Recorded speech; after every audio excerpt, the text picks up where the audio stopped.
एक human being select करता है और यहाँ स्वयं परमात्मा ने सिलेक्ट किया, and that is the reason we like this. Otherwise जैसे जो सिलेक्टेड होता है ना, जैसे उसका एक स्पेशल फीलिंग होती है, आई एम वेरी फॉर्चुनेट।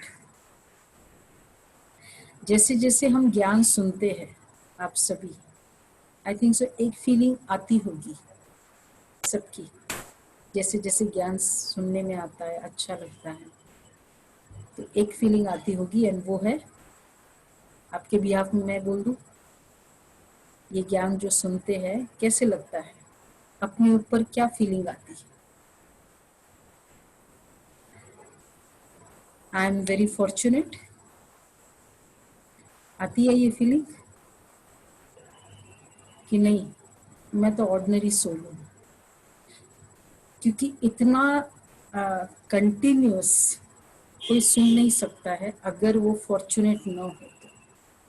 गहरी बात है ना, पीएचडी करने वाला, अभी डिग्री मिली नहीं है, लेकिन जैसे पीएचडी शुरू करता है तो क्या हो जाता है, पीएचडी शुरू ही कर रहा है तो उसको वो नशा चढ़ जाता है। ये डॉक्टर्स एमबीबीएस फर्स्ट ईयर में एंटर होते ही क्या करते हैं, वो ड्रेस पहन लेते हैं ना, तो देखो उनको, the way they will talk to the patients, क्योंकि दे नो द लेवल। इसी तरह so we are fortunate to be amidst the fortunate group। तो आप सभी का to be fortunate is a special compliment। तो हम वही मुरली कंटिन्यू कर रहे हैं क्योंकि वो मुरली बहुत डीप है, सैटरडे की मुरली चल रही है। तो बाबा ने, क्योंकि उसके अच्छे अच्छे गहरे रहस्य हमारे सामने आते जाएंगे, सभी भूल गए एक रिक्वेस्ट, बिना बोले एक रिक्वेस्ट कर सकते हैं सभी? नहीं समझा? सभी वीडियोस ऑन कर दे, क्योंकि सभी स्पेशल सोल्स हैं, फॉर्चुनेट सोल्स हैं, तकदीरवान बच्चे हमारे सामने बैठे हैं।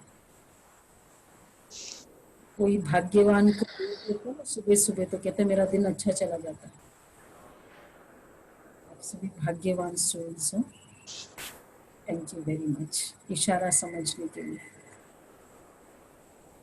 तो बाबा है, जैसे हम लोगों ने देखा कैसे परमात्मा आते हैं समय पर, टाइम पर, और अपना कार्य करते हैं, और ये भी हमने देखा कि कौन से समय वो आते हैं। These should be the signals which will move, which will sort of bring him, motivate him, or make him desperate to come। These needs to be the signs which we did yesterday, कि किस तरह एकदम deep अशांति, all the signals, 5 signals थे, सबको recap होगा कि बहुत अशांति हो, एंड इतनी नेगेटिविटी कि उस नेगेटिविटी को सॉल्व करने के लिए सारे रिलीजन्स ने ट्राई कर लिया, सब भक्ति, all the divine finders should have tried, all the divine founders, and then even the bhakti, all the saints, philosophers, sadhus, rishi, muni, sages, all had tried their level best. They had also put their best. So in spite of it, because if we just see the history, particularly of Bharat, it's been amazing as far as the cultural heritage, the bhakti revolution is considered. It's very inspiring and very beautiful। किस तरह के हर साधु Saint ने क्या क्या सहन किया नहीं होगा, शायद हमारे सबके रोंगटे खड़े हो जाते जब उनके देखते। तो उन्होंने अपने वे से बहुत अच्छा कंट्रीब्यूट किया सोसाइटी को, वो बहुत जरूरी था, किया भी कंट्रीब्यूट। बट आज प्रॉब्लम क्या हो रही है, जैसे पेरेंट्स अपना बेस्ट दे दे, इतनी सेक्रीफाइस कर ले, सब कुछ करे, और फिर देखे कि मेरी जनरेशन ये हालत हो गई, तो समवेयर कुछ तो गड़बड़ है। गड़बड़ मीन्स अब now what next, because they did the best. Like parents कहेंगे कि मैंने अपना सेक्रीफाइस बहुत अच्छा कर लिया, मैं उससे ज्यादा कर भी क्या सकता हूँ। लेकिन आज मेरी जनरेशन को देख के मुझे बहुत दर्द होता है। तो saints, divine philosophers, prophets, messengers, they did wonderful job, but still this is what we are going through. Reality ये है जो नकारी नहीं जा सकती।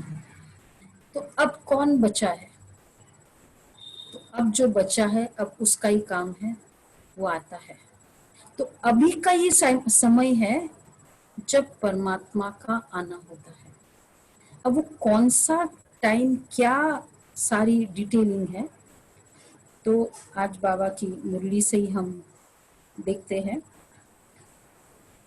पहले तो बाबा ने कहा 84 का ही चक्र है, इनकी पहचान कैसे दी जाए, है तो रिकॉर्ड मिसल, बड़ा वंडरफुल है। 84 लाख तो हो न सके, अब ये तो हम सब समझ गए।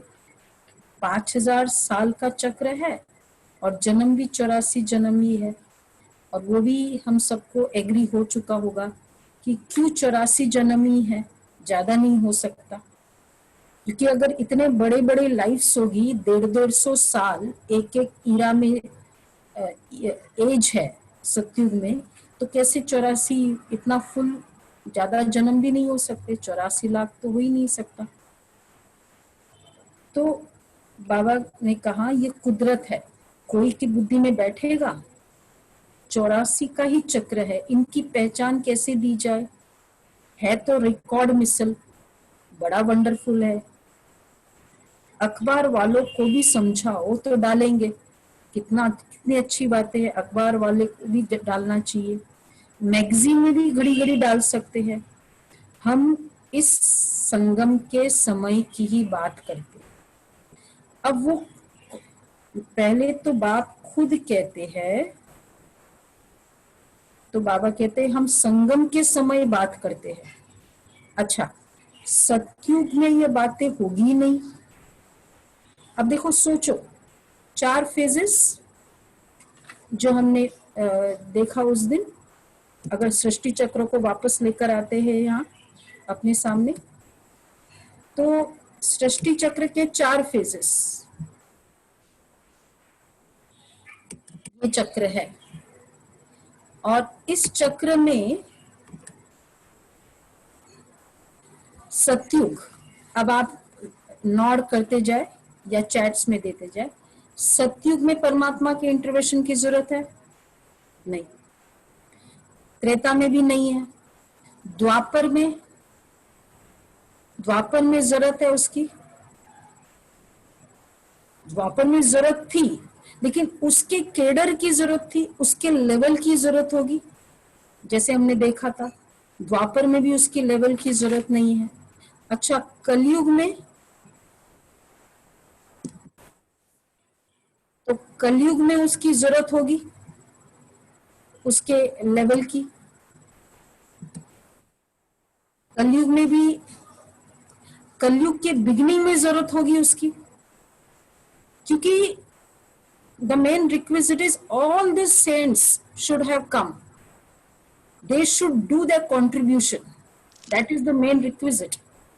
तो कलयुग में तो मीराबाई, आदरणीय मीराबाई, नारद जी, कितने सारे सेंट्स का बताते हैं, बहुत अच्छे अच्छे पावरफुल कबीर जी, तो ये सब भी तो है।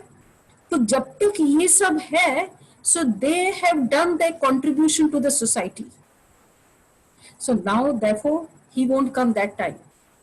जब जैसे आप भी कोई, जैसे you are the chairman of the company, तो जब वो काम सॉल्व कर रहा है, problem is going on, but there are people who are there before after that, तो you be okay, let them do it, because it's their field, they also contributing.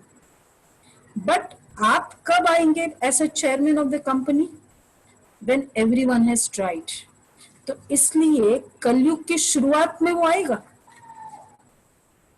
कलयुग के बीच में वो आएगा,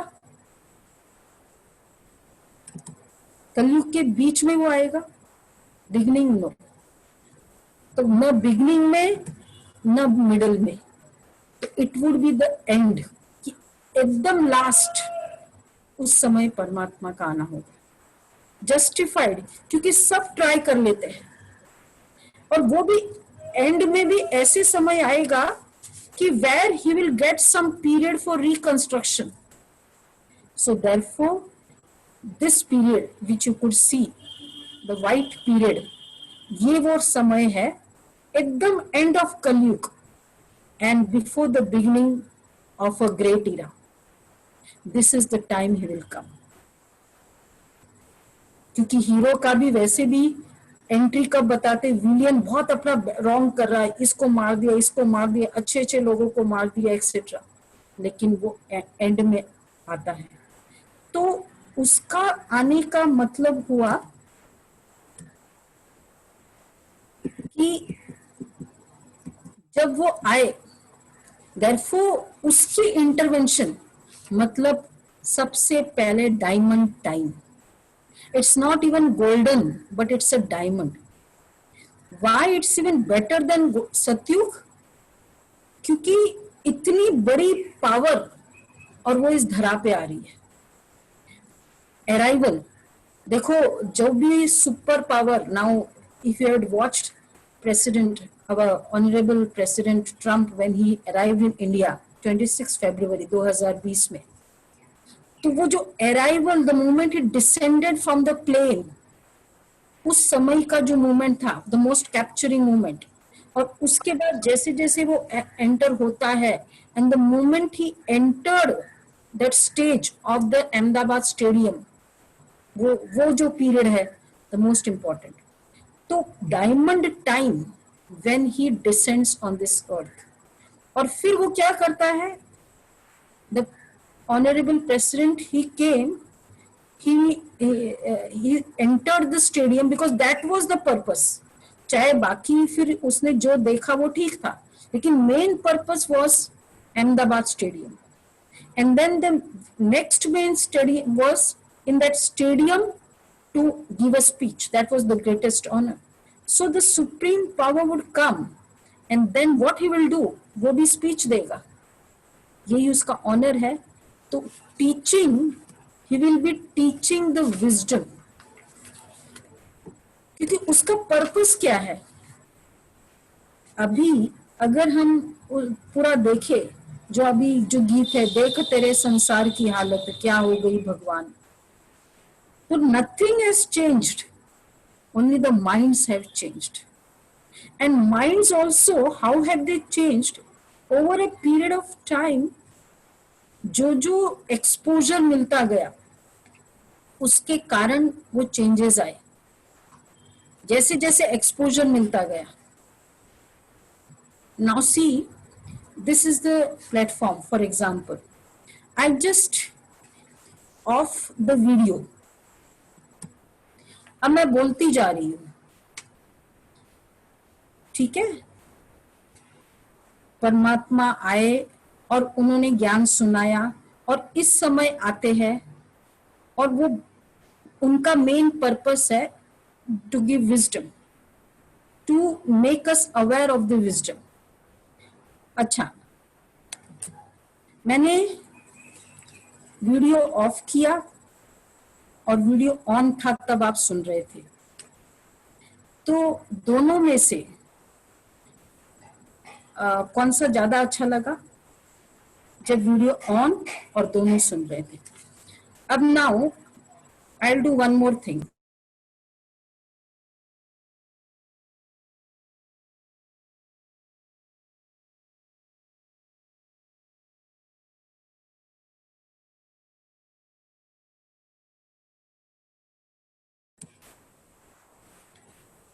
क्या हो रहा था? साउंड नहीं था, आई हैड म्यूट किया मैंने specially. You could see me, but you couldn't hear me. So there are three situations I described just now. One was when you were seeing me and you were hearing me. Second was when you were just hearing me. And the third was when you could just see me, you couldn't hear me. How would you rate the situation? The three scenes. First, second, third. First, I mean, this when you were audio visual दोनों था. Second सिर्फ visual audio था. Third सिर्फ video था. 1 2 3 rate करो.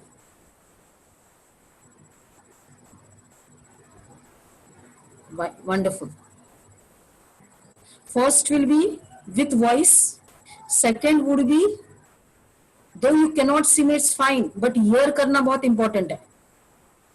और तीसरा है कि खाली देखे. ये तीसरे लेवल पे आ जाता है.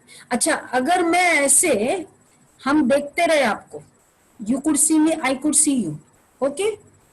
अब मैं 5 मिनट तक म्यूट कर दूं, 15 मिनट म्यूट कर दूं, आप देख रहे हैं मुझे, मैं भी आपको देख रही हूं, मजा आएगा? आपको कुछ मजा नहीं आएगा. तो भगवान के दर्शन करने से मजा आएगा या भगवान की सुनने से मजा आएगा? कौन सा ज्यादा मजा आएगा? आप मेरा दर्शन कर रहे हो ना, मैं म्यूट कर अभी, ठीक है?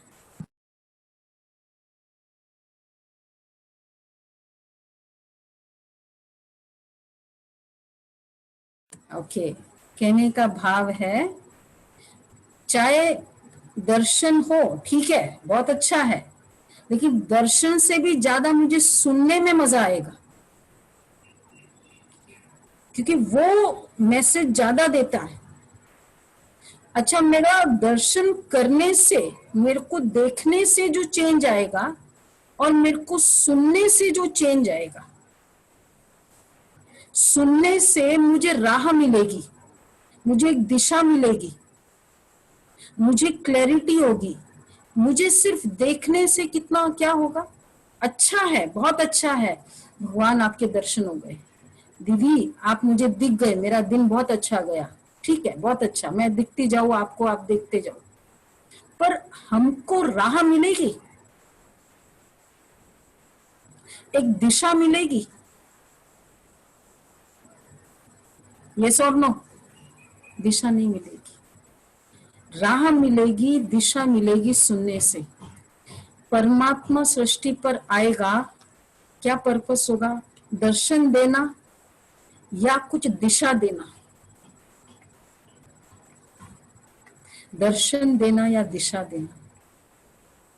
हम सोचते भगवान आ जाए, परित्राणाय साधूनां विनाशाय च दुष्कृतां धर्म संस्थापनार्थाय संभवामि युगे युगे. सुन लिया मैंने, दर्शन दिया परमात्मा, बहुत अच्छा, आपके दर्शन हो गए, मजा आ गया, अच्छा, बहुत अच्छा लगेगा, लेकिन मुझे दिशा नहीं मिलेगी.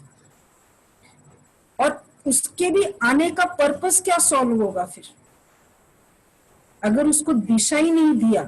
बिकॉज ही हैज एक बहुत बड़ा पर्पस है. If president would have come on this stage and I am seeing him, you are seeing him, we are seeing each other, मुझे देखना ही था, देखते जाओ, खत्म. सुनना बहुत इंपॉर्टेंट है. परमात्मा आकर भी ज्ञान सुनाते हैं, दिशा उससे मिलती है. आज हम कॉलेज में सुनते हैं, सुनकर फिर हमको आगे का रास्ता मिलता है. ऑडियो विजुअल्स तो अभी हुए, पहले क्या था? पहले तो सिर्फ ऑडियो था, रेडियो पहले आया, बाद में टीवी आया. तो रेडियो ऑडियो बहुत इंपॉर्टेंट है. सो देयरफॉर परमात्मा जब आते हैं सृष्टि पर और आकर फिर वो ये करते हैं सुनना, तो जब वो आते हैं और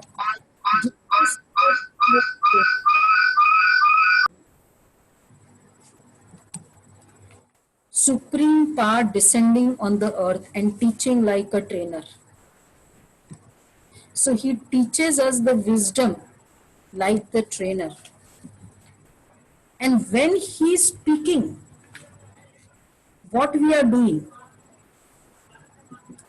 when he is speaking, even if the freedom movement had taken place, what was that which we called a freedom movement? 300 years British were going on in this country. East India company से आए, 1600 से उनका शुरू हो चुका था. But when do we call the actual movement in the country? When the freedom movement started. In other words, it was a movement. It was not just 1 or 2 years. And why it was a movement was necessary? Because they were ruling this country since so many years. And to push them out, there had to be something of that kind. It had to be a movement. Ravan राज्य, विकारों का राज्य, vices had started since द्वापर युग and कलयुग तक चल रहा है. 2500 साल का राज्य, 300 साल राज्य के लिए हमको कितने समय लगा? 90 years हमको लगा ब्रिटिश को निकालने में. The battle Meerut, the first battle of Panipat, वो जो था national uprising of Meerut, 1857 is the year which we say the real uprising, the movement started. हम वो एक बहुत गोल्डन पीरियड मानते हैं अपने भारत के इतिहास में. हम वो पीरियड को भारत का इतिहास नहीं मानते हैं जब ब्रिटिश आए थे, वो गोल्डन पीरियड मानते हैं क्योंकि स्टार्ट हो गया था 1857, the national uprising of merit. तो परमात्मा जब आते हैं और वो ये ज्ञान सुनाते हैं, it's the start of a new period. सुनाना, it has to be a movement. It can not be आकर दर्शन दिया चले गए, आकर दर्शन दिया चले गए, वो नहीं हो सकता. So it's like a history created, like a freedom movement of the country, a movement where the vices are completely getting out of the world, out of the system for so many years. So that is why it's called a freedom movement from vices. Ravan Rajya se mukti. This is therefore a history created. और अब देखो, British चले गए, British को हमने निकाल दिया, वो भी एक हिस्ट्री है. और लेकिन आज हम क्या देख रहे हैं? ब्रिटिश को तो निकाल दिया. बहुत पॉपुलर जो एक कहावत कहते हैं कि ब्रिटिश अंग्रेजों को निकाल दिया लेकिन अंग्रेजी यहीं रह गई. अंग्रेज की सारी चीजें हमारे पास स्टिल है, तो हमने क्या अंग्रेज को निकाला? राज्य निकाला. उनकी सारी चीजें तो अभी भी हमारे पास है. तो वैसे तो हमारा उस तरह से तो राज्य गया नहीं. रावण राज्य निकालना ताकि रावण की कोई चीजें वहां न हो सत्युग में, उसको 90 years लगे फ्रीडम मूवमेंट को. इसको कितने साल लगने चाहिए? 300 साल का राज्य को निकालना था, जबकि वो आज वैसे भी वैसे है. और इसलिए there were so many freedom fighters who together collectively had contributed to this movement, and because of which we could achieve this whatever we had achieved. अब रावण के राज्य को निकालना है, विकारों को, the world he needs to create, कि अंश मात्र भी जहां दर्द न हो, अंश मात्र भी इरिटेशन न हो.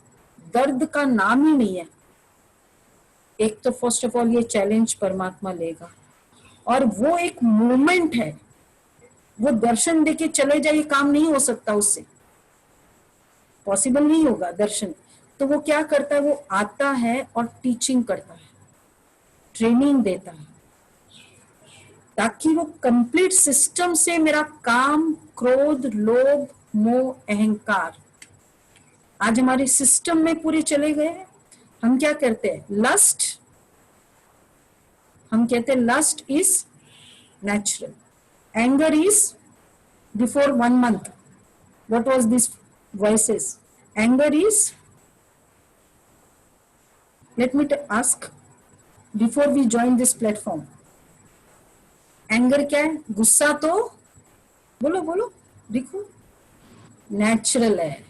Expectation is natural, right? Irritation is natural.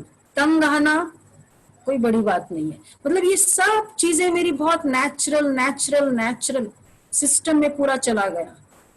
अब सारा कैंसर पूरे सेल्स में चले गए हैं। अब इतने पूरे सेल्स में चले गए और इतनों के चले गए, उसको पूरा निकालना है। उसको दर्शन देके चला जाएगा, काम हो जाएगा। उसको पूरा सिस्टम से निकालना है। क्या स्टाइल होना चाहिए? आपको सारा ये गली में पूरा कचरा यहाँ वहां पड़ा है, पूरा निकालना है बैठ के। आप एमसीडी को फोन करो, बीएमसी को फोन करो और बोलो निकाल दो, आके निकाल देंगे। You yourself have to be present. आपको गाइड करना पड़ता है। आज एक सर्वेंट को भी आपको हैंडल करना है, तो यू योरसेल्फ हैव टू, और थोड़ा कॉर्नर कॉर्नर देखना है। भगवान को ये सिस्टम से निकालना है। He has to be practically present. मतलब क्या? What he will do? Practically present means he will give the teaching. Audio important है, दर्शन नहीं इंपॉर्टेंट है। दर्शन है बहुत अच्छा, लेकिन सबसे इंपॉर्टेंट ऑडियो। तो वो सुनाता है, ज्ञान सुनाता है, और ज्ञान सुना के हमको वो मूवमेंट है। वो ज्ञान भी एक मूवमेंट चाहिए। इट कुड इट बी कि बस आया और चला गया। Movement, what is called movement? Freedom movement. When it is called a freedom movement, कि जहां हर जगह वो एक वही बात है, सब जगह वहां। फ्रीडम मूवमेंट वालों ने किया क्या? फ्रीडम फाइटर्स ने, if we all know the history. उन लोग ना चुपचाप से यहाँ भाषण करते थे, वहां भाषण करते थे, भाषण कर करके जनता को मोटिवेट किया। यही किया ना फ्रीडम मूवमेंट में। परमात्मा को ये मूवमेंट करना है। निकालो रावण निकलो यहाँ से, इस भारत से निकल जाओ। ये था ही नहीं, मुझे वो भारत चाहिए। हम कहते स्वराज्य चाहिए, वैसा वाला राज्य चाहिए। ये भारत से निकालना, ये पूरे वर्ल्ड से निकालना है। तो वो लेक्चर करता है, वो ज्ञान सुनाता है, और यही मुरली है जिसको हम भगवान के महावाक्य कहते हैं। ये ज्ञान सुना सुना के मूवमेंट था। मतलब कितने मूवमेंट में एक ही लेक्चर हुआ? लेक्चर्स होते गए होते गए। इधर लोकमान्य तिलक जी कर रहे हैं, उधर सुभाष चंद्र बोस कर रहे हैं, उधर नेहरू जी कर रहे हैं, उधर गांधी जी कर रहे हैं। It had to be a movement. भगवान को ये पूरा मूवमेंट चाहिए। सो देयरफॉर वो ज्ञान सुनाते हैं और बहनों को तैयार करते हैं, और वो बहनें जा जाके अब ये कार्य करती है। रावण राज्य को निकालने का मूवमेंट कर रही है, और वो टाइम लगता है, उसको एक दिन में निकल सकता है। 300 साल का भी 90 इयर्स लगे, और 2500 साल का राज्य है, कितना टाइम लगेगा उसको? 300 साल, 90 ईयर, 2500 साल। But taking into account power, supreme power है, कितना टाइम लगेगा उसको? अंदाज बता दो कितना टाइम लगेगा, थोड़ा अपना मैथमेटिकल कैलकुलेशन के बेसिस पे।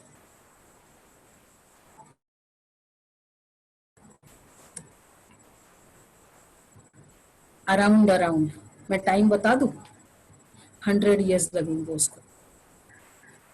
और अब थोड़ी सी और खुशखबरी सुना दूं, या थोड़ा अलर्ट करने की चीज। परमात्मा को उस टाइम का लगता है 100 इयर्स, और वो 100 इयर्स में से सबसे अलर्ट होने की बात है 80 इयर्स हो चुके हैं, बहुत कम समय बचा है। तो इसलिए freedom movement, and therefore this is the revolutionary period. जैसे कोई भी रिलीजन भी एस्टेब्लिश हुआ तो एक समय था, वो पूरा जीवन काल था, और उसके वो पूरे जीवन काल में उन्होंने वो टीचिंग्स की। This is, and that revolution was brought about.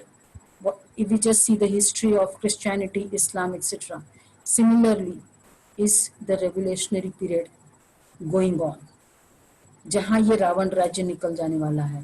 और in other word, it's not down, it's a dawn of a new era. Simple शब्दों में, नए, जैसे जिस समय रेवोल्यूशन चल रहा होता है, बेशक हमको उस समय रेवोल्यूशन के समय, फ्रीडम मूवमेंट के समय हम फ्रीडम मिली नहीं है, लेकिन वो जो आग थी उस समय सबके मन में, वो जो आग थी, वो it was like as good as they are free. वो फ्रीडम की जो इच्छाएं थी और जो यूनिटी थी पूरे भारत की, दैट वाज रिमार्केबल. ठीक इसी तरह परमात्मा आकर ये ज्ञान सुनाते हैं और हम सब बच्चों में वो एक आग पैदा करते हैं कि अब ये सिस्टम से निकल जाना चाहिए, और उसके लिए हम कुछ भी करेंगे, क्योंकि ये रेवोल्यूशन लाना है, एक नई दुनिया लेकर आना है, एक नया भारत लाना था. उसमें भी वो रेवोल्यूशन था. और रेवोल्यूशन का मतलब, मूवमेंट रेवोल्यूशन का मतलब क्या था? हाउ मेनी डेडिकेशंस हुए थे, कितनों ने अपनी जानें दी, तब ये भारत स्वतंत्र बना. एक समर्पणता जरूरी है, तब ये भारत स्वतंत्र बन सका. इसलिए आज भी जब हम वो गीत सुनते हैं, वो जब लता मंगेशकर का वो गीत, और मेरे वतन के लोगों जरा आंख में भर लो पार, तो मतलब कितनों ने अपनी जानें दी, जिसके आज भारत को हम एंजॉय कर रहे हैं. रावण राज्य को निकालना है, परमात्मा आकर ये रेवोल्यूशन कर रहे हैं. क्या होगा? कितने अपने जीवन को देते हैं, उन्होंने जान की कुर्बानी की, और यहाँ जीवन के सुखों की कुर्बानी करते हैं, तब ये संसार स्वर्ग बनता है. ऐसी संसार स्वर्ग नहीं बन सकता, एक सिंपल भारत भी नहीं आ सकता है. और वो भी कुर्बानी कौन करता है? जो ये समझता है कि ये बहुत जरूरी है. भारत के लिए भी कुर्बानी किसने की थी? आज हम अपनी एक उंगली कटेंगे, वो हम काटने नहीं देते हैं, दर्द होता है. जान दे दी उन्होंने. वो प्यार चाहिए, वो जज्बा चाहिए, वो पेट्रियोटिज्म चाहिए, तब वो कुर्बानी होती है. परमात्मा आकर इतना बड़ा कार्य करेंगे, जीवन के सुखों की कुर्बानी हो सकती है? करनी चाहिए या नहीं करनी चाहिए? ऐसी आत्माएं, आप, हम सभी, जिन्होंने इस मकसद को पहचान लिया, जो इस मकसद को अच्छी तरह से जानते हैं और जो इस कार्य में अपना योगदान देते हैं, वो अपने जीवन के सुखों की कुर्बानी करते हैं. इसलिए ब्रह्मा कुमारीज में आप देखेंगे जो डिसिप्लिन फॉलो करते हैं, शायद उसके बारे में आपने बहुत मिसकंसेप्शन सुने भी होंगे कि वो बहुत टफ है, वहां मत जाओ, वहां ये करते हैं, वहां भाई बहन बना देते हैं, वहां खान पीन की शुद्धि रखना पड़ता है, एक्सेट्रा एक्सेट्रा. वो कुछ डिसिप्लिन नहीं है. वो कोई लोग को हम भड़काते नहीं है, ये अंदर से निकलता है कि परमात्मा का कार्य है और मुझे उस कार्य में योगदान देना है. वो मैं जो अपना सुख दे सकती हूँ, डेडिकेट कर सकती हूँ, वो सुख मैं उसको डेडिकेट करूँ. तो वो सुख होता है, वो प्यार होता है परमात्मा के लिए. तो जैसे हम देख रहे थे कि परमात्मा इस धरा पर जब आते हैं, तो वो दिन, वो एक diamond, the dawn of a new world, उस दिन से एक नई शुरुआत हो जाती है. क्यों शुरुआत हो जाती है? क्योंकि इतनी सारी आत्माएं आज वर्ल्ड ओवर, हमारे बाबा के कितने सारे बच्चे, 10 lakhs BKs, 50,000 sisters and brothers अपने जीवन के सुखों को त्याग करके इस कार्य में लगे हुए हैं. आज हमको शायद घर में कभी या एक गली में एक अच्छा व्यक्ति नहीं मिल जाता कि भाई जो थोड़ा सा दिल्ली में तो आप सभी को पता ही है, इतनी सी पार्किंग करनी होती है तो लोग झगड़ा कर लेते, मेरे घर के आगे क्यों की, होता है ना। मीन्स लोगों के अंदर इतनी भी सेक्रीफाइस करने की इच्छा नहीं होती है कि छोड़ो ना, कर दिया तो कोई बात नहीं। आज कोई अगर जीवन के सुखों को त्याग कर सकता है तो क्या जो कराने वाला है वो साधारण हो सकता है। और इतनी सारी आत्माएं all over the world in 130 countries, बाबा के बच्चे जो बहनें हैं वो अलग और जो भाई बहने हैं वो अपने अपने घर में रहकर पूरे डिसिप्लिन फॉलो करते हैं, because this is the dawn of a new world. इसलिए नए संसार सत्युग जो आएगा वो तो आएगा, लेकिन उसकी शुरुआत अभी शुरू हो चुकी है।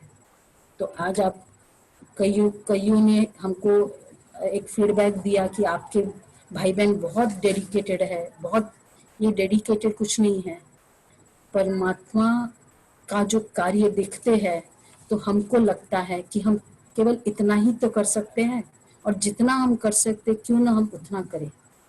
दिस इज कॉल्ड संगम युग। इसलिए दैट इज द डेडिकेशन। आपको याद होगा कि जब वो गिलहरी और रामायण में बताते हैं कि वो राम सेतु बनाया है ना, when Ravan had to, Ram had come from, वो लंका में आते हैं तो वो एक सेतु बनाते हैं, हम में से सबको पता तो है ही है।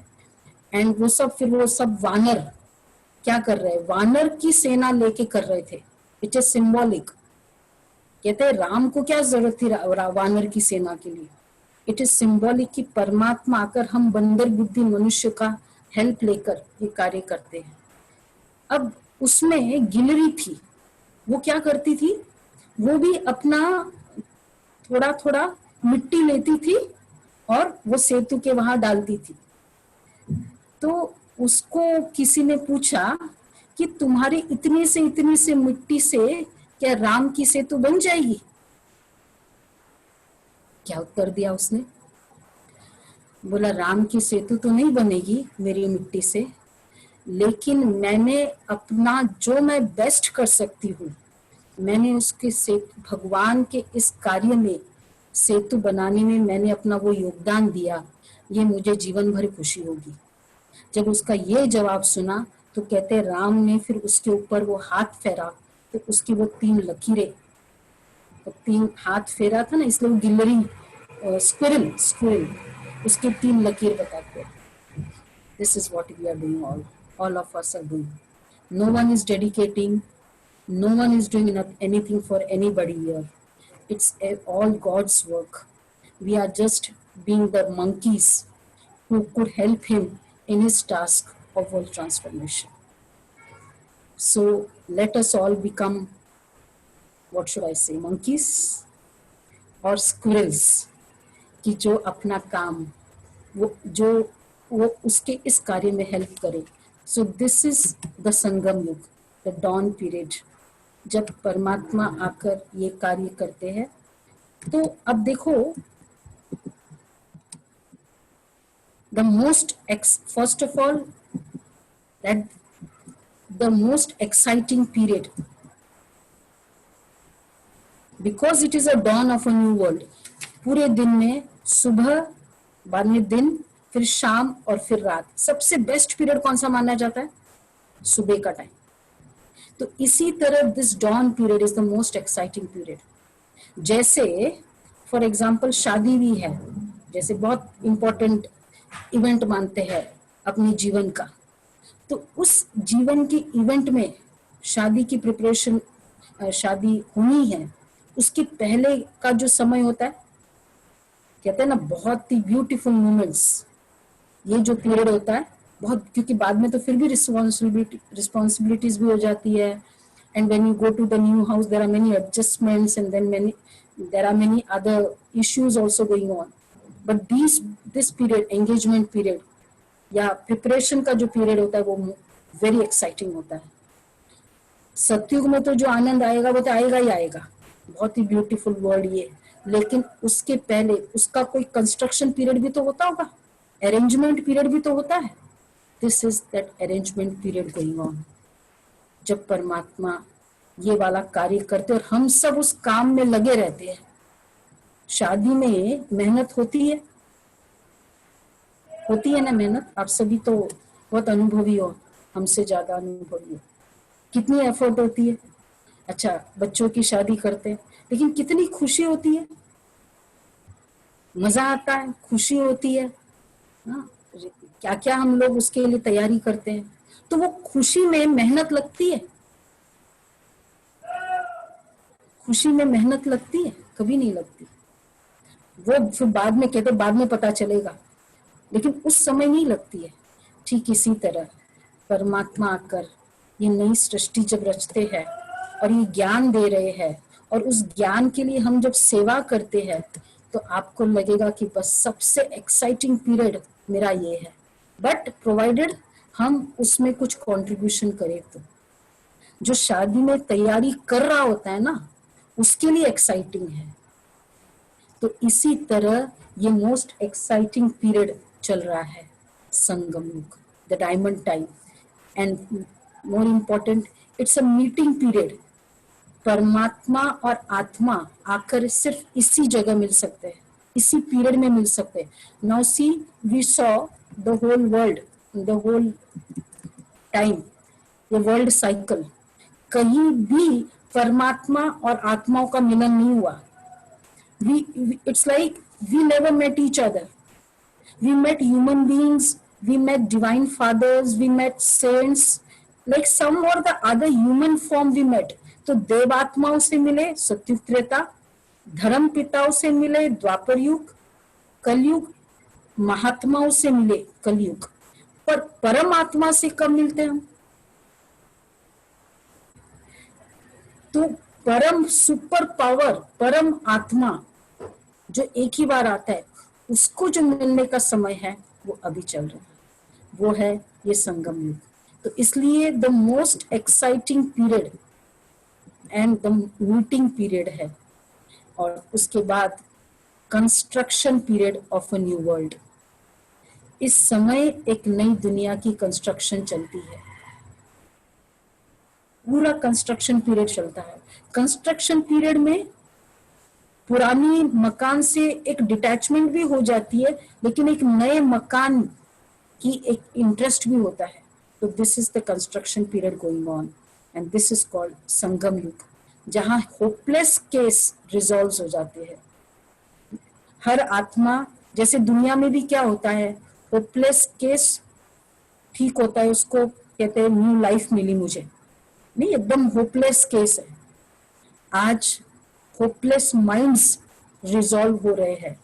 हम में से जो भी पुराने यहाँ है, और जो अपने जिन्होंने जो कई समय से जुड़े हुए हैं कि कैसे परमात्मा आकर और मतलब ये ज्ञान सुन रहे हैं, उन सभी ने अनुभव किया होगा कि मेरी ये मेंटालिटी थी ना, वो बिल्कुल चेंज नहीं हुई थी, लेकिन यहाँ आने के बाद चेंज हुई है।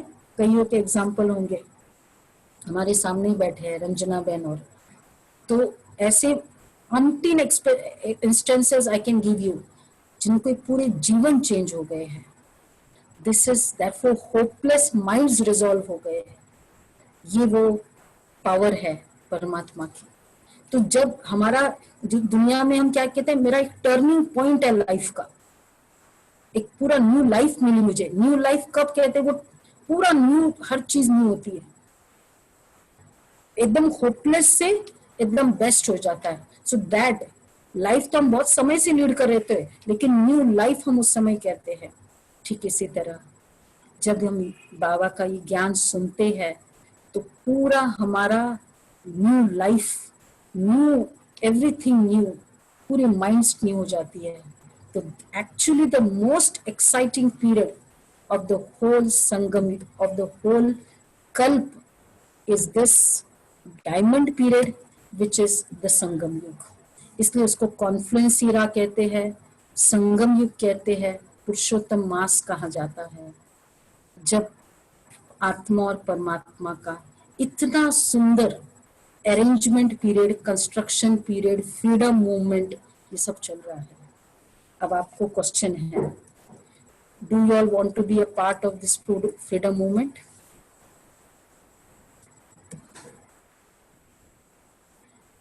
Who all wants to be a part of this freedom movement? Yes, हाथ उठा रहे हैं सभी. जो नहीं हाथ उठा पा रहे वो लिख देंगे. Freedom movement, why? Because it's a history. जो उस फ्रीडम मूवमेंट में आ गए उनकी पूरी हिस्ट्री में आज तक हम अपनी स्टोरीज में, अपनी सिलेबस में गाते हैं, क्योंकि इतनी बड़े मूवमेंट में हम आए. परमात्मा इस, तो ये वाला फ्रीडम मूवमेंट. और सबसे बड़ा अलर्ट करूं या थोड़ा दुख का काम, दुख की बात सुना दूं, अब सिर्फ बहुत कम समय बचा है. 80 years pass, 84 years have passed of this freedom movement. बहुत कम टाइम बचा है. क्या पता कौन सा वो लास्ट मिनट आ जाए. लेट अस डिसाइड फास्ट कि मुझे इस फ्रीडम मूवमेंट में अपना योगदान देना है, अर्थात मुझे केवल ये ज्ञान सुनना है, नथिंग एल्स. सो इस तरह से ये पूरा वर्ल्ड ड्रामा कंप्लीट होकर अब एक नई वर्ल्ड का पीरियड चल रहा है. परमात्मा का ये सबसे इम्पोर्टेंट. तो अब ये संगम युग का क्या कहेंगे? संगम युग कब से शुरू हुआ? जो ये व्हाइट पोर्शन आपको दिखता है तब से संगम युग शुरू हुआ. अब बस टुवर्ड्स द एंड ये संगम युग चल रहा है. एक एक दिन बहुत इंपॉर्टेंट है, क्योंकि कब ये खत्म हो जाए पता नहीं. परमात्मा ज्ञान तो दे दिया है, बहुत दे दिया है, अब केवल हम रिवाइज कर रहे हैं उस ज्ञान को. वो आकर देखकर जा ही रहे हैं. हमारा रिवीजन चल रहा है. ऐसा ना हो ये रिवीजन का पीरियड भी चला जाए और एग्जामिनेशन आ जाए, उसके बाद कोई चॉइस नहीं मिलेगी. एक बार एग्जामिनेशन शुरू हो जाए, हमारे लिए सबसे बड़ा, सबसे ज्यादा अफसोस का टाइम होगा. क्योंकि मुझे पता था एग्जामिनेशन जब हम देते हैं ना, 3 घंटे का फिल्म होता है, वार्निंग बेल चल जाती है, आधे घंटे का टाइम होता है, और मुझे उस समय लिख रही होती हूँ. अब लेकिन मुझे याद नहीं आ रहा है क्या लिखा, क्या मैंने पढ़ा था, पर याद है कि कुछ लिखा था. वार्निंग खत्म, 3 घंटे खत्म, पेपर ले लिया जाता है. और फिर जब हम वापस रिजल्ट देखते हैं तो हम देखते हैं कि इस मार्क्स मेरे उसमें कम हुए. और फिर जब घर में जाके याद आता है अरे ये बात थी. और जब रिजल्ट में वो मार्क्स कम देखते हैं उसके कारण, तो हमको बहुत अफसोस होता है कि काश मुझे 10 मिनट पहले ये बात याद आ जाती. एक इसी तरह अब ये लास्ट पीरियड चल रहा है. अगर अभी हमने ज्ञान सुनने के बाद इसको अपने जीवन में नहीं उतारा, हमारे लिए सबसे अफसोस रहेगा जब फाइनल बेल हो जाएगी, जब हम वापस उस संसार में रियलिटी देखेंगे नेगेटिविटी की, कि मुझे बताया, मुझे बोला था, मुझे बैठ बैठ के समझाया था, लेकिन मैंने आज भी ध्यान नहीं दिया. हमारे लिए बहुत अफसोस हो जाएगा. Let us not go in that phase of regret. So therefore अभी ये संगम का पीरियड चल रहा है. अब उसके बाद क्या होता है? Then the whole world, हर आत्मा चली जाती है. इधर नेगेटिविटी बढ़ रही है, विनाश हो जाएगा साइड बाय साइड, क्योंकि जो डैमेज हो चुका है उसका तो विनाश होना ही होना है. सो द विनाश हो जाएगा एंड फिर हम सब आत्माएं वापस परम धाम, यहाँ जो आप देख रहे हो मेरा कर्सर जहाँ है, परम धाम में हम सब आत्माएं चली जाती है. क्योंकि अब सब आत्माएं प्योर होके चली जाएगी वापस परम धाम. अब परम धाम चली जाएगी और सब बेस्ट है, सब कुछ अच्छा, ऊपर हम जा रहे. It's like we all have cleared all our accounts through योग बल एंड भोग बल. अगर नहीं, अगर योग बल by the end of this इरा नहीं कंप्लीट किया तो सफरिंग्स के थ्रू हमको कंप्लीट करके हम ऊपर चले जाएंगे. अब ऊपर जाएंगे, उसके बाद यहाँ सत्युग त्रेता. अब इस समय जब ऊपर जाने के पहले one more thing of the Sangam Yug, जितना संगम युग में हमने जमा किया है उतना ही लेकर हम ऊपर जाएंगे. क्योंकि जो उतना है उतने के हिसाब से ये परम धाम हम जाएंगे ना, उतना लेकर ही जाएंगे, क्योंकि अकॉर्डिंगली हमको इधर आना है. जैसे जैसे हम लोग कहीं जाते हैं, कोई बाहर जाते हैं, वहां हम कुछ नहीं कर सकते। हम जब जा रहे होते, जहां से जा रहे हैं वहां सब कुछ, मुझे पता है वहां तो कुछ मिलने वाला भी नहीं है, तो हम जहां जा रहे हैं वहां से लेकर जितना जाएंगे उतने समय तक वहां खाएंगे, क्योंकि वहां कुछ भी नहीं मिलने वाला है। सत्युग त्रेता में तो केवल एंजॉयमेंट है, बैंक बैलेंस खत्म, यूज कर रहे हैं। तो बैंक बैलेंस जो जमा करने का टाइम है, तो कौन सा टाइम है? सिर्फ संगम युग, और सिर्फ बहुत कम टाइम बचा है। बहुत आगे बहुतों ने जो जो 40 साल से चल रहे हैं, 80 साल से चल रहे हैं, उन्होंने बहुत जमा कर लिया है। हमारे लिए बहुत कम समय बचा है। तो इतना कम समय में मुझे जमा करना है बहुत सारा। कितना जमा करना है अब बताओ, अब कितना जमा करना है उसमें, ये हमारी चॉइस होगी। जितना जमा करेंगे उसके बेसिस पे, हमने उस दिन देखा था, उसके बेसिस पे हमारी एंट्री होगी। अगर मैंने बहुत जमा किया होगा सत्युग त्रेता, कम जमा किया होगा अकॉर्डिंगली, लेकिन थोड़ा सा भी किया समवेयर हम स्वर्ग में तो आ ही जाएंगे। त्रेता एंड में अगर थोड़ा सा जमा किया तो त्रेता एंड में, मतलब कभी भी थोड़ा सा भी कुछ भी किया आएंगे तो जरूर, लेकिन कब आना है उसका डिसीजन कौन करेगा? हम करेंगे, परमात्मा करेगा वो डिसाइड। कब मुझे आना है ये डिसाइड कौन करेगा? हमको करना पड़ेगा। वो उसने चॉइस दे दी, उसने मैसेंजर्स भेज दिया, उसने हमको प्लेटफॉर्म दे दिया, उसने लॉकडाउन पीरियड कर दिया, ड्रामा बहुत एक्यूरेट था, सब कुछ हमारे लिए कर दिया। अब फिर हमारे ऊपर है कितना मुझे यूटिलाइज करना है। हमको अलर्ट मिली, वार्निंग बेल मिल गई, बस अभी आधा घंटा बचा है, पर हम सोचते ठीक है ना, ऐसे ही बोलते रहते, बेल्स तो ऐसी चलती रहती है। This is also one type of mentality. और दूसरा कहेगा यस आधा घंटा बचा है, फास्ट करो, ये भी एक मेंटेलिटी है। So will see among us this whole lot, the whole gathering, this beautiful souls, कौन उस वार्निंग बेल को समझ के फास्ट अपना प्रोग्रेस स्टार्ट कर देगा। अब फिर क्या होगा, थोड़ी सी हिस्ट्री बस हम कंप्लीट कर देते हैं आज। अब उसके बाद नेक्स्ट हर आत्मा परमधाम चली जाएगी और ऊपर रहेगी, और अकॉर्डिंगली सब अपने अपने समय पर नीचे आएंगे। इसमें अब मिनिमम मैक्सिमम 84 बर्थ है, अच्छा मिनिमम 1 बर्थ है। अब कोई कहे कि मैं बर्थ ही नहीं लेना चाहती हूँ, क्या झंझट है, फॉरगेट ना, ऊपर बैठ जाओ, आराम से बैठे रहो भगवान के पास, बर्थ लेने की क्या जरूरत है। तो अब परमात्मा, अब बताओ, चॉइस है, 3 चॉइस है। एक तो एकदम शुरू से आ सकते हैं, एंड उसके बाद एनी टाइम आप डिसाइड कर सकते हैं, और उसके बाद लास्ट कलयुग में के एंड में भी मतलब एनी 1 बर्थ भी ले सकते हैं। अब एक चॉइस है कि ऊपर ही बैठे रहो, इसमें कितनों की चॉइस है? यहां भी हाथ खड़ा कर सकते हैं जिसको ऊपर ही बैठना है सारा समय, परमात्मा के पास बैठे रहो, बस कोई झंझट ही नहीं, न आओ न जाओ, न मेहनत करो, न ये करो, कुछ झंझट नहीं, ऊपर बैठे रहो।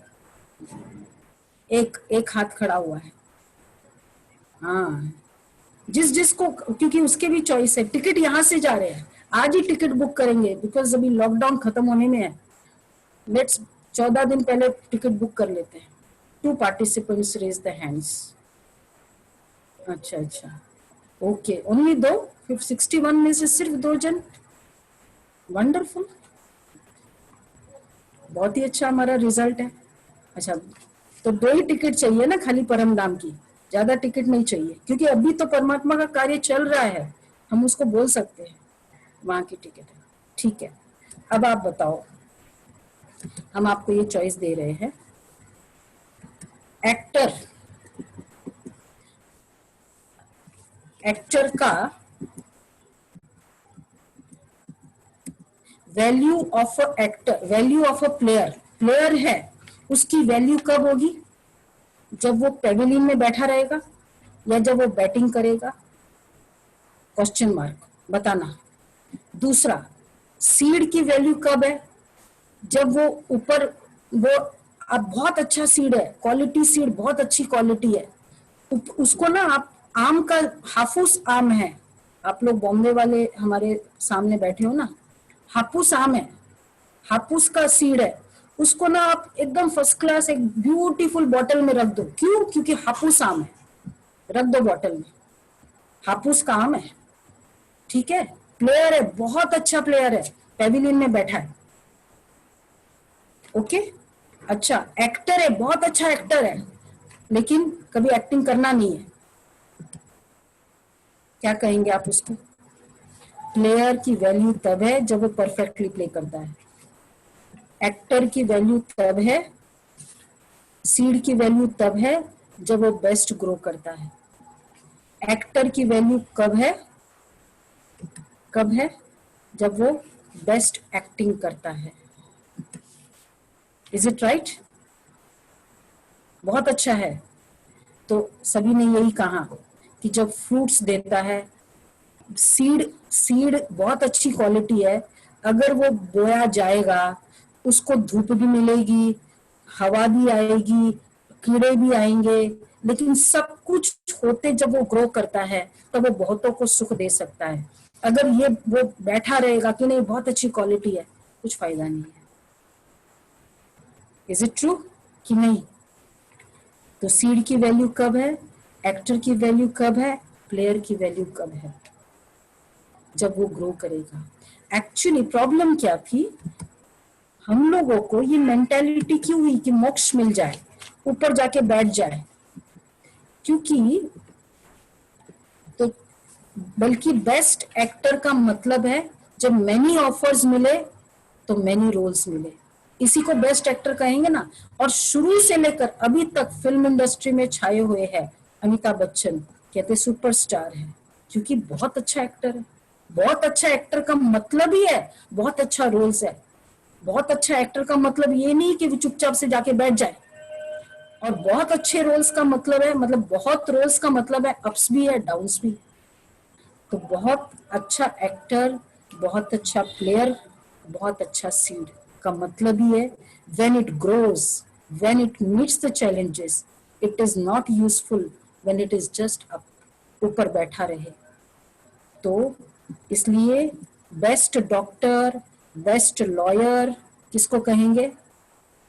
सब लॉयर्स बैठे, बहुत लॉयर्स बैठे हमारे बीच में, बहुत डॉक्टर्स बैठे हैं हमारे बीच में। बेस्ट डॉक्टर किसको कहेंगे? डॉक्टर्स, बेस्ट डॉक्टर बहुत केसेस मिले। बेस्ट लॉयर किसको कहेंगे गुलाब भाई? जब बहुत केसेस करो। बेस्ट आर्किटेक्ट कब कहेंगे? एक एक किया, एक एक प्रोजेक्ट लिया, खत्म, बेस्ट आर्किटेक्ट नहीं, वे बहुत एक्सपीरियंस्ड है। तो अब बताओ, दो जन जिसने हाथ ऊंच रेस किया था, अब थोड़ा चॉइस बता दो, फिर आगे बढ़ते हैं। अब क्या करना है? बेस्ट प्लेयर बनना है, बेस्ट लॉयर बनना है, कि अभी भी परम धाम में बैठना है? हाँ, आप मुझे बता देना मैसेज के थ्रू। तो परमात्मा आकर हमें बेस्ट लॉयर बनाता है। और दूसरा एक कारण है क्यों हमको ये प्रॉब्लम हुई, हमने सोचा कि चलो ऊपर रहना ना बहुत अच्छा है, इधर रहना में फायदा क्या हुआ? क्योंकि एक्टर को जब एक रोल दिया जाए उसकी कोई वैल्यू नहीं, उसको क्या कहेंगे? आपको पूरे फिल्म में इतना सा रोल दिया, मालक बैठा था, हीरो एक्टर बैठा था, आपको पानी का रोल दिया गया, जाके पानी देके आ जाओ। अगर यही रोल आपका पूरे फिल्म में है, means you could understand what is your level, what is your potential because of which you were given this role. तो इसलिए एक्टर को केवल एक ये रोल दिया जाए तो फायदा नहीं है। तो to stay in Param Dham is like dormant stage.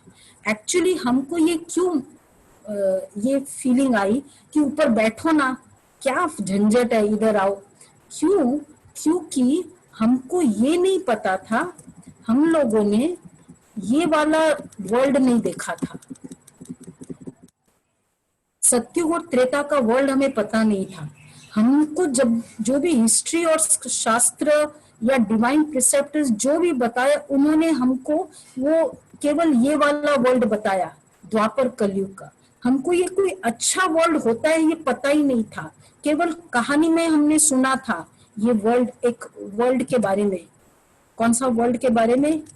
ये वर्ल्ड के बारे में जिसको कहते हैं कि जहाँ डाल डाल पे सोने की चिड़िया करती है बसेरा। तो वो हमने केवल कहानी में सुना था कि ऐसा भी कोई दुनिया होती है।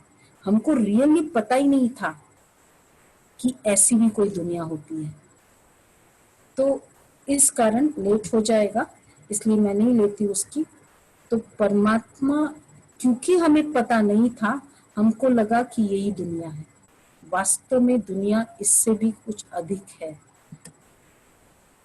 तो therefore ये जब हमको पता चले, Satyug mind the most exciting period, Sangam Yug wonderful period, diamond period, Satyug golden period, Treta Yug silver period. अब ये 3 पीरियड जिसका इतना एक्साइटिंग होगा, थोड़ा द्वापर कलयुग में थोड़ा सा सहन करना पड़ेगा, क्या फर्क पड़ता है? अगर आ भी जाए, आने को मिल जाए, और अगर थोड़ा सहन भी करना पड़े, क्या थोड़ा सा सहन करने के लिए हम कोई बहुत अच्छी चीज है वो स्टॉप कर देते हैं? क्योंकि इंडस्ट्री में इतना ऊपर कंपटीशन होता है, छोड़ो ना, जाओ ही नहीं इंडस्ट्री में। जाएंगे, मेहनत तो लगेगी, लेकिन उसी से तो अपनी वैल्यू है।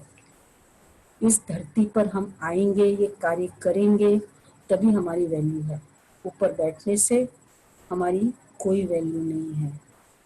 तो इसलिए रेस्ट। अब देखो, परम धाम में जाना, तो अभी किसी ने, वो 2 जनों ने चेंज किया नहीं है या किया है?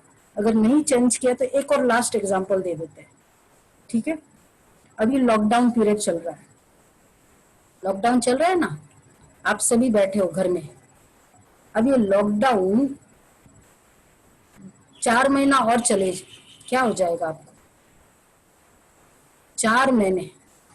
बहुत लोग कहने लगे हमारा तो सफल हो गया, आपने ये सब किया ना, हम तो नहीं तो बोर हो जाते। खाली 15 दिन में बोलने लगे बोर हो गए। अब ये 1 महीना और चलेगा लॉकडाउन, 4 महीना छोड़ो, 1 महीना और चलेगा। बताओ, जो काम करने वाले हैं सभी, मजा आएगा? नहीं मजा आएगा, बोरिंग। 2 महीना 3 महीना और चले और सारा समय लॉकडाउन ही रहे, नहीं मजा आएगा, कोई भी नहीं खुश है। सारा समय लॉकडाउन है, बहुत अच्छा है ना, फैमिली के साथ बैठे हो आप, सारा समय बैठे रहो एक दूसरे के साथ, पूरा परिवार है, इकट्ठा है, बहुत मजे का पीरियड है। थोड़ा समय ठीक है परिवार के साथ भी। कोई किसी को मजा आ रहा है कि लॉकडाउन बहुत चलता रहे, लॉकडाउन ही रहे, आए नहीं, काम पे क्या जाना है, बॉस के साथ वो प्रॉब्लम, फिर बाद में घर में थक, ट्रैफिक में वो प्रॉब्लम, फिर घर में थक के आओ, फिर परिवार वालों के साथ वो इश्यूज, फिर इतना कमाओ, फिर इतनी शादियां, फॉरगेट। लॉकडाउन चलता रहे, ना शादी, ना बर्बादी, ना कुछ भी नहीं। कोई है लॉकडाउन को और एक्सटेंड करे, कल 14 दिन का आज मिला तो किसको अच्छा लगा? ओ माइंड, क्योंकि ये चल रहा है तब तो ठीक है। अगर ये भी नहीं चलता और खाली लॉकडाउन होता, अगर हमारे सेशंस नहीं होते तो नहीं होता। नहीं, अच्छा मजा नहीं आ रहा है ना, किसी को मजा आ रहा है? लॉकडाउन कोई नहीं है। तो मतलब जिसको लॉकडाउन में अच्छा नहीं लग रहा है, आपको 1 महीना भी नहीं अच्छा लग रहा है, परम धाम में सारा दिन 5000 साल, आप बताओ। हम लोग सभी, ये जो 62 पार्टिसिपेंट्स है ना, हम सभी सतयुग में जाएंगे, खेलेंगे। अनिल भाई बैठना है ऊपर, सिर्फ हम सब खेलेंगे, मौज करेंगे सतयुग में, पिकनिक मनाएंगे, नाचेंगे कूदेंगे। श्री कृष्ण हमारे साथ होगा, लक्ष्मी नारायण हमारे साथ होंगे, उनके राजगद्दी में हम साथ में रहेंगे, साथ में घूमेंगे फिरेंगे। बैठना है परम धाम ऊपर। किसको बैठना है परम धाम? चॉइस है, टिकट निकल रहे हैं। अरे 2 ही थे, वो भी नहीं, कोई भी नहीं। अरे वो टिकट मेरी काउंटर वेस्ट जाएगी।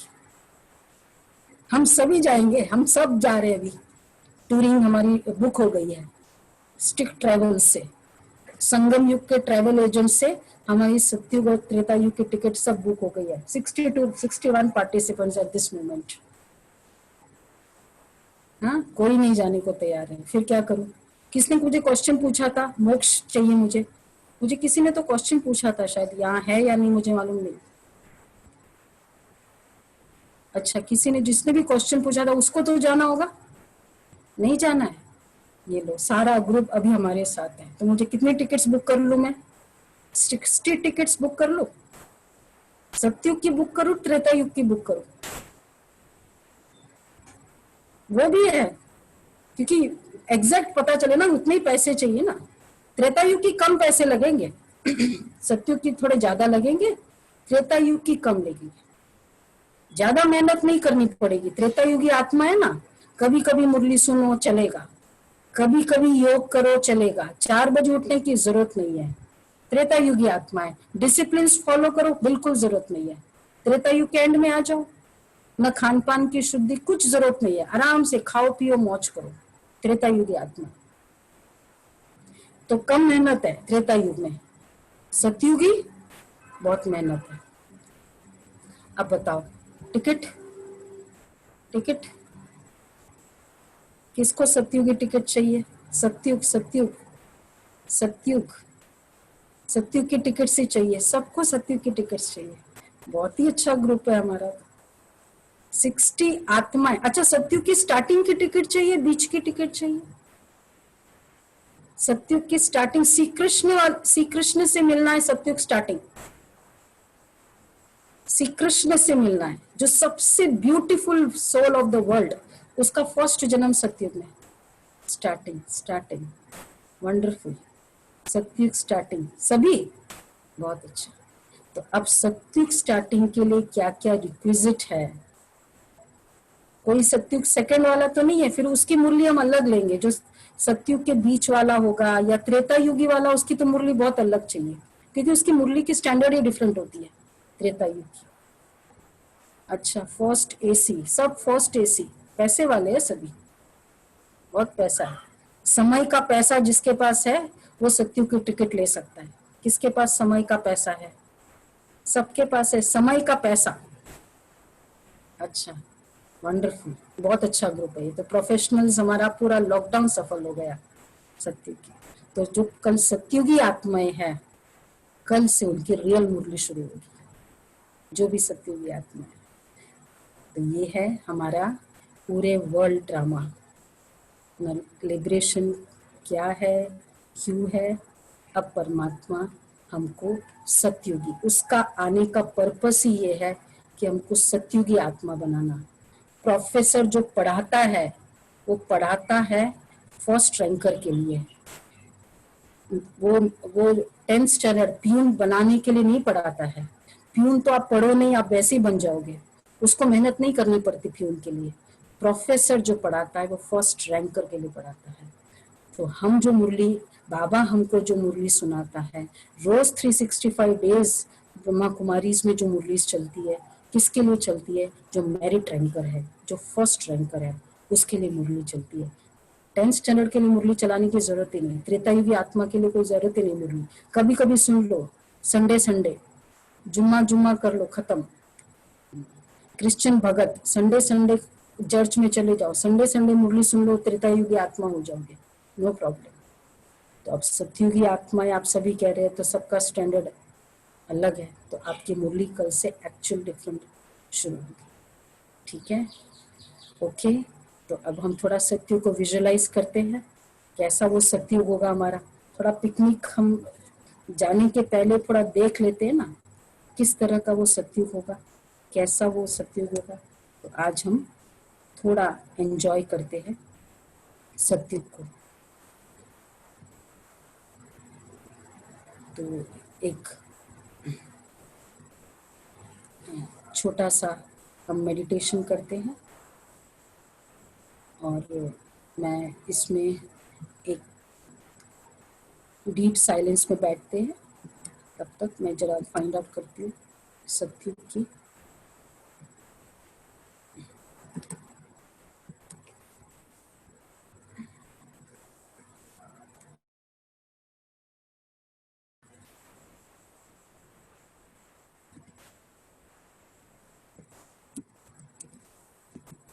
सपना बहन वो सॉन्ग जरा लगाओ तो, स्वर्ण भारत का, वो बहुत अच्छा सॉन्ग है, स्वर्णिम भारत का सॉन्ग, अगर आपको पता हो तो।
स्वर्णिम भारत बनाने शांति दूत चले, स्वर्णिम भारत बनाने शांति दूत चले। मन में उमंगे तन में तरंगे, मन में उमंगे तन में तरंगे, लिए युवा निकले स्वर्णिम भारत बनाने शांति दूत चले।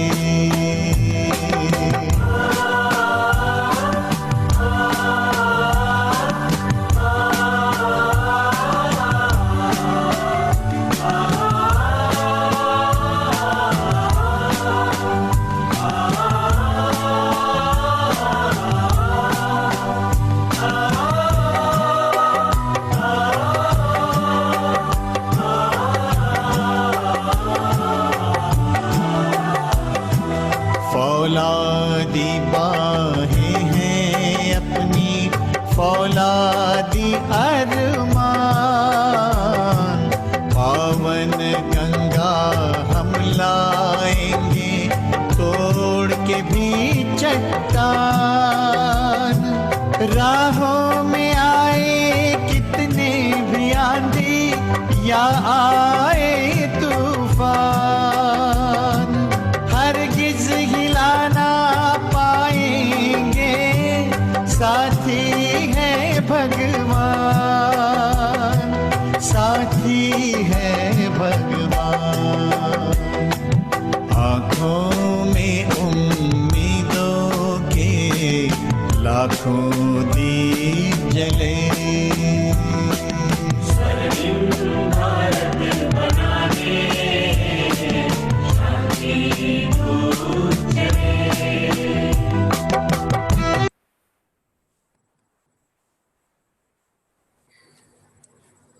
ओम शांति। ये हम Om Shanti, Om Shanti. Thank you very much दीदी, आपने आज अपने